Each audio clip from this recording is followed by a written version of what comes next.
Colleagues, a few weeks ago, Nigel Farage came to Scotland to unveil his latest Tory defector. And while he was here, he told a barrage of poisonous racist lies about my city. I'm not going to amplify them or repeat them here, but he did it on the basis that he had apparently discovered that Glasgow is the biggest asylum authority, the biggest asylum seeker destination in the UK.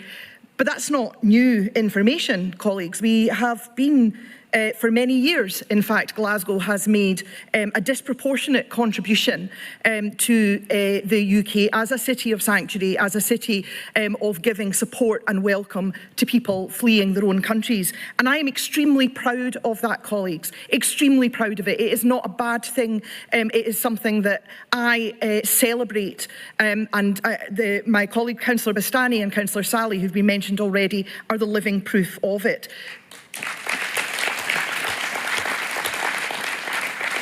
Because we're not only the biggest asylum city, we're the most successful. And what that success looks like is integration, ensuring that asylum seekers and refugees can become part of their receiving communities and vice versa, through our schools, through community and cultural networks, through helping people to learn English and be ready for work.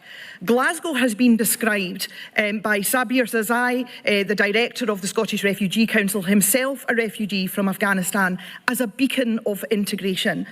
But it's not easy, colleagues. When we in the SNP say that the UK asylum system is failing, that's not about the numbers of people who are arriving here. What we mean is that the asylum system run by successive UK governments actually sets out to prevent integration, to put as many barriers in the way as possible.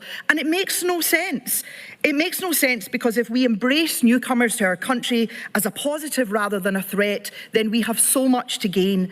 The vibrancy and diversity that we celebrate in modern Scotland is in no small part down to Glasgow being a sanctuary city for over 25 years. You can now eat a wider range of international cuisines in Glasgow than in any other city in these islands outside London.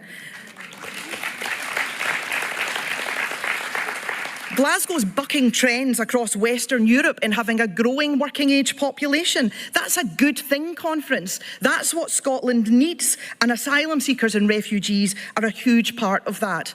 No one wants to be forced to flee their own country, but if they have to, they do want to be able to make a good life for themselves and their children, to be part of a community, to support themselves and to make a contribution. That's what integration from day one means. That's what it's all about, and it should be a gold standard that every country should aspire to. Please support the motion, conference.